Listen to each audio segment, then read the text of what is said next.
your MC in Cabaret, for which you won a Tony and an Olivia Award. Dynamite performance.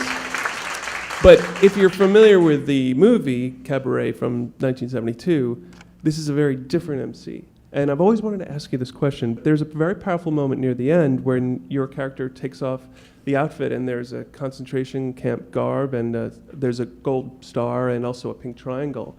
And that was a sort of a radical revision. And I just have to know, was that your idea? Well, yes, yes, actually. Because when we did it, first of all, in London, this sounds terribly arrogant and weird, but I was playing Hamlet. And Sam Mendes asked me to do the MC, and I was like, I don't do musicals. I'm really? I'm playing Hamlet this year. Yeah, I was really, and then he kind of asked me again, and the thing that I thought was really important and was that if I were going to do it, I think I wanted it to be a very sort of gritty and actually like the time. We really researched what it was like to be in those clubs of the Weimar Republic and those cabaret places, and I made up this whole sort of story for this person.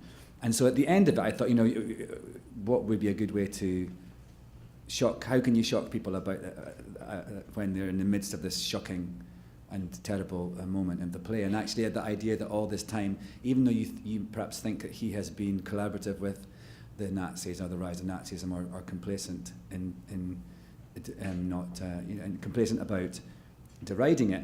Actually, he's been all that time. He's Jewish and he's gay. It was actually awful because when we did it in London, we also had a red circle for communist and I think also socialist. It was anything vaguely lefty.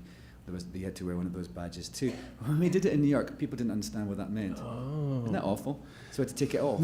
That's because everyone's socialist in New York. That's right. Well, we're proudly so. But and in the Hamptons too, I believe. Oh, we have those red Socialist circles. Socialist Republic of Hampton. Exactly.